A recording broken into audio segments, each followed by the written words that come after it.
Raymond, our first topic of the day is going to be about the San Francisco Giants kind of limping into the All-Star break. Now, this gave me a thought, Raymond. I had a question for you. We have been lucky enough to be part of 13 straight podcast All-Star teams. So my question for you is, what do you do to decompress during the All-Star podcast break?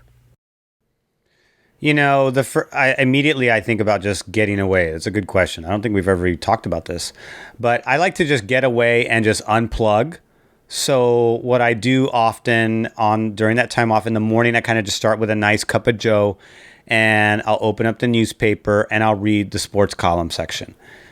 And then like around lunchtime, kind of late afternoon, I subscribe to the Golden State Warriors newsletter. I usually open up my email and start reading through all of those because it's a daily thing. And then at night, to really kind of relax and just kind of, really kind of settle into the evening, I watch like old Niners legacy games and catch up on any Niners offseason articles, which are, pretty plentiful these days. So, to me, to get away from sports, in my opinion, it's just better the best way to do that is just absorb yourself with more sports. This is the GoldCast. Welcome to another edition of the GoldCast. We are the voice of the Bay. I'm your host, Rudy III, and with me is my brother, my co-host, Raymond Solis the first, baby. Boom! Boom, boom, boom. Boom, boom, boom, boom, boom, boom, boom, boom, boom. I'm a boom machine. Shoot that shit. I'm just booming it out. Booming it out to everyone that wants to know. All right, Raymond, here we go. John Wick style. John Wick style. Raymond, this is a full episode. We're starting with the Giants. In the middle, we've got some Warriors talk, and then we are ending with our 49ers. But first, we begin with the San Francisco Giants. And not all is as peachy keen this week as it has been for most of the season. For most of the season, you see me on the show going, Giants are rolling. But today, the Giants are limping. Kind of limping into the All-Star break, Raymond. Let's go over their last 10 games where they have only won 4 of their last 10 games and lost 6. I went through them, Raymond, to see if I could find some answers. I know you have some answers and you have some feelings as well as to what's going on with the Giants. But let's go starting with game number 10. These games we already covered, Raymond. It was the last game in the Bay Bridge series against the A's. Giants win 5-6. Cueto pitches 7 innings, does really well. Probably the best game he's played in the last 10 games. We're going to get to Cueto a little bit later, aren't we? Next, we have a 2-game sweep. Dodgers sweep us. We don't sweep them. We lose 2-3 in the first game, and then we lose 3-1 in the second. We had our aces on the mound. Game 1, Del Scafani, and Game 2, Kevin Gausman. Both these guys. Gausman actually pitched pretty well. He pitched pretty well. 5 innings pitched, but unfortunately he did allow 3 earned runs, had a 1.6 ERA. Del Scafani, same exact thing. 5 innings pitched, same exact thing. 3 earned runs. And then we go to the D-backs. We lose the first game to them, which shocked me. We lose that game 3-5, and then we go 3 games in a row, and we win the last 3. Great. All looking good. We've got Wood on the mound. He pitches pretty well. We get Long on the mound. He pitches really well. Del Scafani comes back. 8 innings pitched. Only 2 runs earned. Pretty good, solid games right there. Then we have the Cardinals come to town, and they kick our butts for the first 2 games. We have Gausman on the mound. Game 1. 7 innings pitched. He did pretty well. Only 2 earned runs. The last 3 runs were all earned after he had already sat down for the game. So it technically isn't Gausman's fault. I think he does get the loss on that one. Cardinals, second game. Giants lose 6-5. Cueto once again on the mound. 6 innings pitched. 4 earned runs. 4.15 ERA. Then final game, Wood comes back in, saves us a little bit of face. Giants win 2-5. Wood's on the mound, 7 innings pitched, 1 earned run, 3.67 ERA. So pitching, not bad. Starting pitching, pretty decent. But here were the 2 places that I thought were really glaring. It seemed as though it was our bullpen that did not pitch as strong as they needed to. Gausman's been a little streaky the last couple weeks. Cueto has kind of gone back to there's the good Cueto we love and miss, and then there's the bad Cueto not as hot. And then we also, our offense just not picking up the slack the way they have for most of the season. Raymond, can you tell me what are your thoughts on the last 10 games as we head into the All-Star break here? What has been plaguing this Giants team? I think it's a combination of pitching and untimely batting, particularly against the Dodgers. Even leading into that first D-backs game, they left so many runners on base and in scoring position and just lost so many opportunities. So just untimely hitting, only one run in the second Dodgers game. I thought the Giants would put up a better fight, but they didn't. And the same thing with the first one. It was a tight game. We know we're obviously going to get really good pitching out of the Dodgers. They're one of the best teams in baseball. And they just outplayed us. They've outplayed us majority of this season. They swept us in the first series. They took the first game in the 4-game series, and now they swept us again. So they've won 2 out of 3. This is not good. But at the same time, lots of baseball left, and, we're just getting into the All-Star break, so we're at the halfway point, so nothing to, sweat bullets over. But to me, I think even though pitching didn't do its job at times, I felt like there was also more so of a lack of offense, because when the pitching's not going great, you need offense. And then when the pitching is going great, you need some offense to get you past, because I see some of these games, you're losing 3-1, 3-2, the 1-run game 6-5, then the 5-3. These 1-run games. That's offense. Offense really needs to step up and clean out those 1-run games, because that was something that the Giants were really good at in the first half of the season. And the last 10 games, 2-3. Well, out of this stretch, but you have the 1-run loss to the Dodgers. You have the 1-run loss to two back to Cardinals was the 1-1 loss. At the same time, we did win 6-5 against the D-backs, and then we won 6-5 against the A's. So a little bit, I guess it's more even, now that I look at it. But the other thing, too, that stood out to me is Johnny Cueto. Johnny Cueto's had back-to-back horrible starts after looking like a straight-up ace against the A's, against the bright lights. Really hasn't been able to capitalize on that start. And even when you look at the stats, to me, in my opinion, we have about 3 solid aces in the lineup right now, between DeSclafani, Gausman being the true ace out of that group, and Alex Wood also pitching terrific this year. But Cueto, he's been injured. He's 6-5, but Alex Wood is 8-3. Kevin Gausman's 8-3. Anthony DeSclafani's 9-3. He has the most complete games out of the 3 starters. All 3 of the starters are ERA of 3 or below. Cueto's sitting at 4.15. It's just he's given up the most hits. He started less than the other 3 primary starters. I know Sammy Long's been there, but he doesn't have as many starts as these guys. But he's given up more hits than the other 3 quality starters that we have on our team. 88. Wood's given up 69. Gausman's given up 60. DeSclafani's given up, what does it say here? 75. So 88, large margin. So teams are taking advantage of whatever's not working mechanically for Johnny Cueto. And some of it has to be, velocity and movement, because he's not 100% right now, and I think it clearly shows. It's unfortunate, too, because, as Candlestick Will pointed out a couple episodes back, how better would this team be if Cueto was pitching more or less like his all-star season he had with us when we first acquired him and he won 18 games? If we can get even a semblance of that back, we've got a little bit of that this year, but he's definitely up and down, which is more or less what a lot of his career has been like. So if we can get him to be more on a consistent basis, to lean more on the all-star Johnny Cueto, then this team will be, in my opinion, virtually unbeatable. Obviously you're going to lose games. I don't mean that literally. But, in baseball terms, relative to baseball, win-loss ratio, we could be the most dominant team in baseball. And right now we're not, especially after this 6-4 or 4-6 10-game stretch. And 2 series losses in that stretch too. So again, you can't complain when you got 3 starters that are, 8 or 9 wins in and just 3 losses for each of them. But that's what I'm seeing right now out of the starting pitching lineup.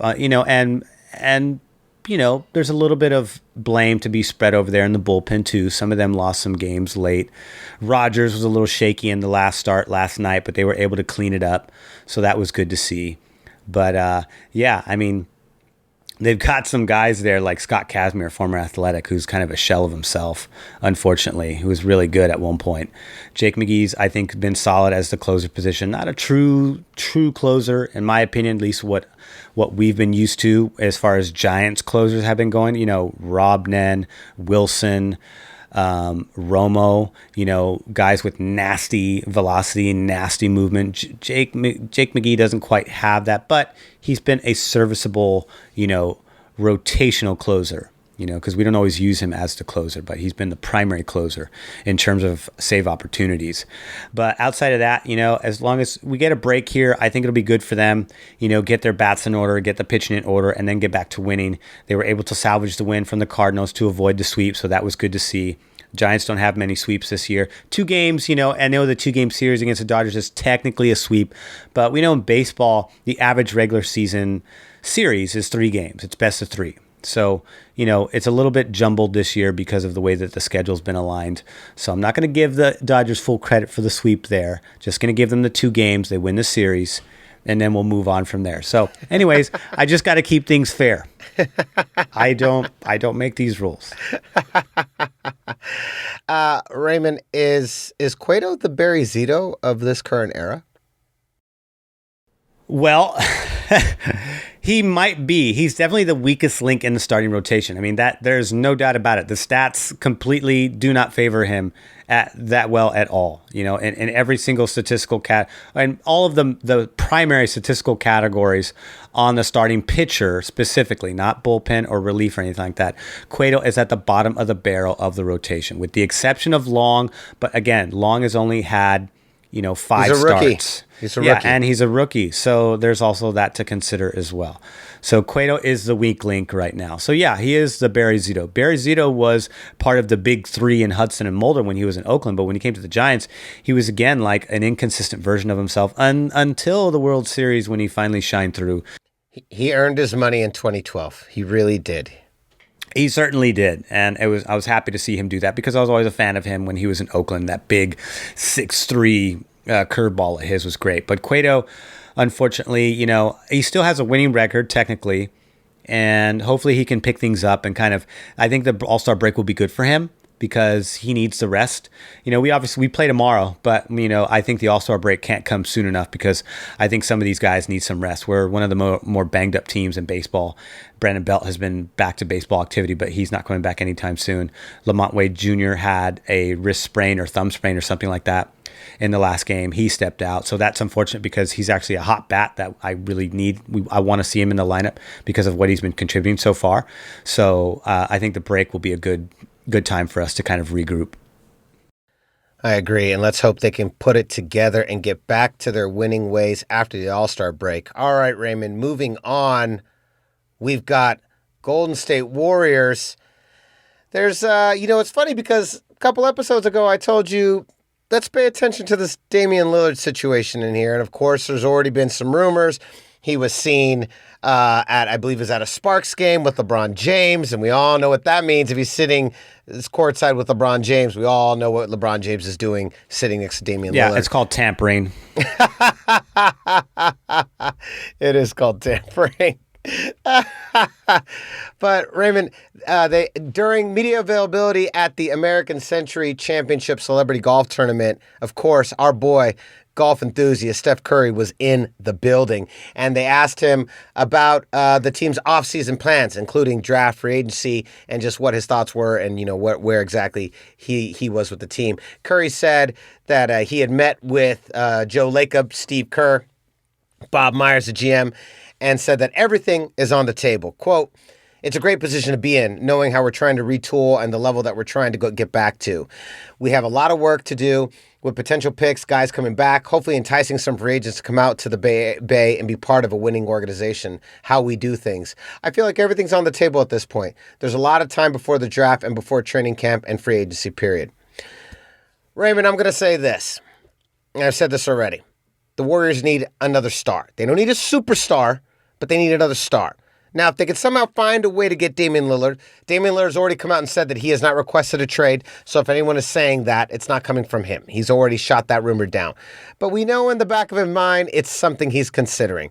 We know he had a conversation with LeBron. I wouldn't be surprised if he has a conversation with Steph or Clay at some point soon, right? Yeah, and I don't think the Blazers are going to get, they're not going to draw some big star to help support him and help support that backcourt.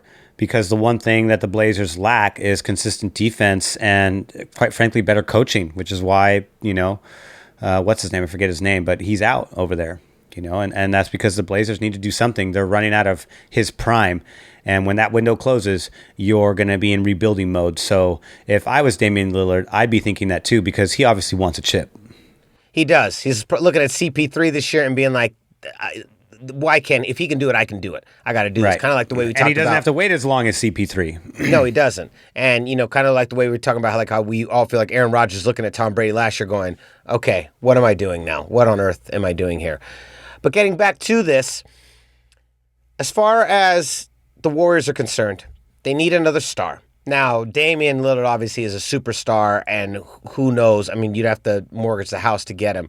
But let's just talk just the basics here. They need a superstar, and they need a couple role players that can come off the bench and give them 10 solid minutes, man. Just 10 solid minutes where they're going, I don't know, like 40% from three. You know what I mean? Like something like that. That's what they really need for this team to round out. We need new versions of guys like Sean Livingston. We need another Andre Iguodala, and then we need somebody to round them out. Someone at like the Harrison Barnes level or a little higher would be great, but we need somebody to bounce out because I don't trust Clay's health. I don't trust him to be healthy for the entire season. We saw KD. KD was in and out of the lineup all year long. Some of it was scheduled rest. Others, he was a little banged up still, but we saw that come playoff time, he was ready to go.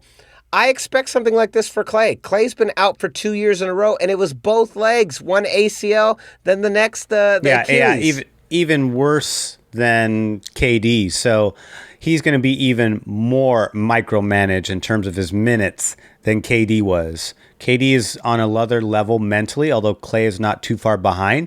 But at the same time, you're talking about 2 back-to-back devastating injuries, whereas KD is dealing with 1.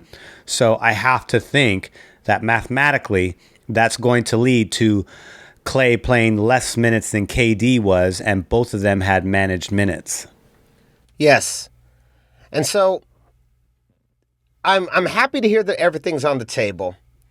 But the question is, where do they go? Are they going to grab somebody from the draft? Are they going to trade the picks away, possibly with a package that involves either Wiseman or Andrew Wiggins? I actually think you really want to keep Andrew Wiggins. It'd be nice to maybe see Wiggins go in and lead the bench rotation, and then getting someone in his place, a bigger player of higher offensive caliber in his place to start with the rest of the team. That's kind of what I'm hoping for. But I want to pass the mic off to you. Where do you think the Warriors need to focus in order to get back to title contention? Well, I mean, like we've talked about before, they need a star. There's no doubt about it. The question is, who is the star and who do we give up?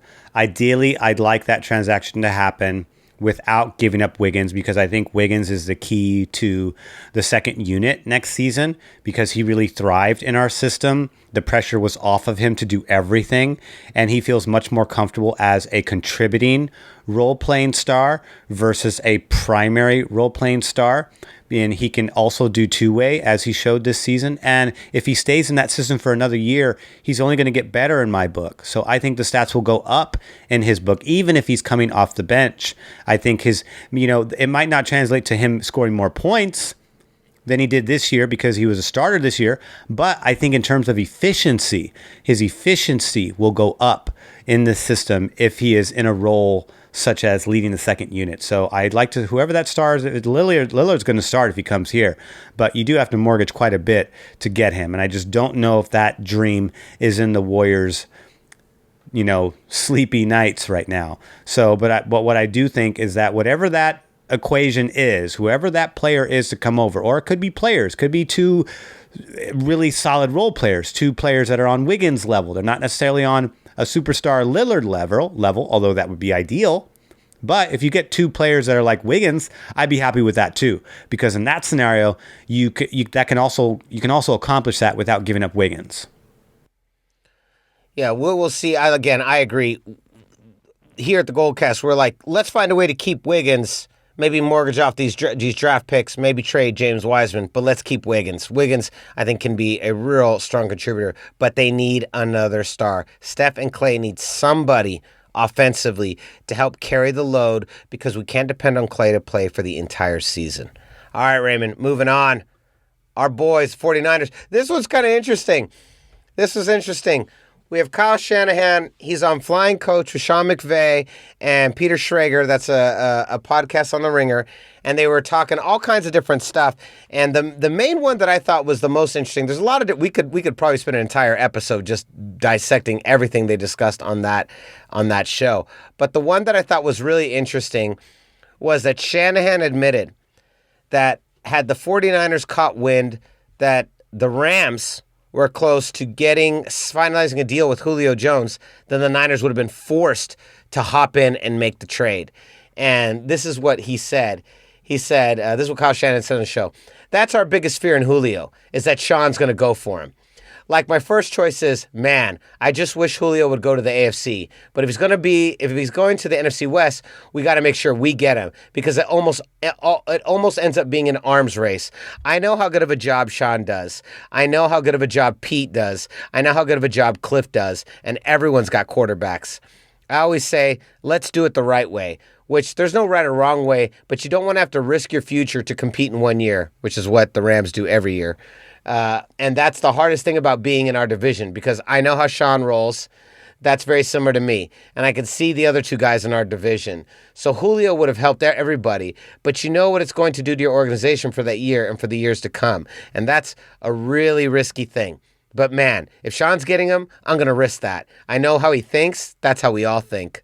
And so this is just really interesting, right? So this is just really interesting to see that Shanahan admitting on a podcast with Sean McVay just to the level of intensity that the NFC West brings, and the fact that these guys, that if it comes down to someone finalizing a deal, that then the Niners have to go in there and mortgage that future to try and get Julio Jones just to make sure that he doesn't end up on the Rams.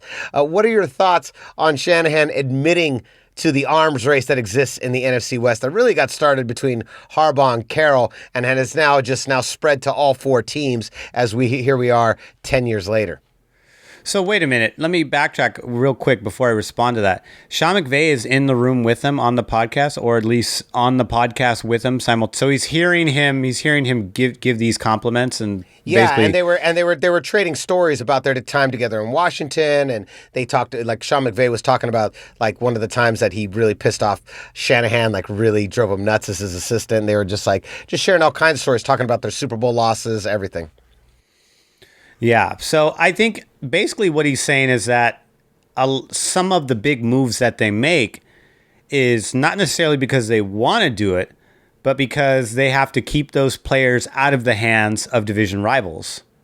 Which is, I feel like that makes sense, because unfortunately this division is the NFC best, and the Cardinals are the weakest link, but even still, they are still pesky to play every single season, even when they're shitty.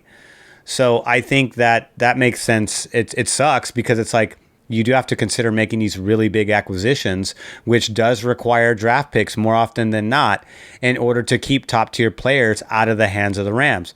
And from what I read recently, that the Niners were also considering Stafford, but Shanahan was going over stats and notes for Stafford when he got the news that the Rams had pulled the trigger.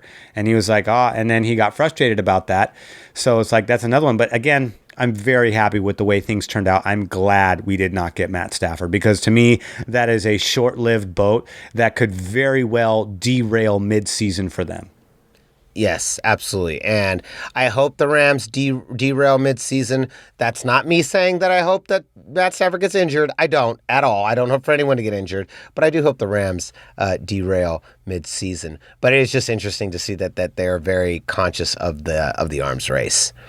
All right. So, GoldCast Empire, what say you? What is the cause for the Giants limping into the All-Star break? Where do you find is the major catalyst? Let us know. Go to youtube.com/thegoldcast and let us know what you think on there. What is causing these issues? And then second, who do the Warriors target in the offseason? Who do they target? Who do they go for?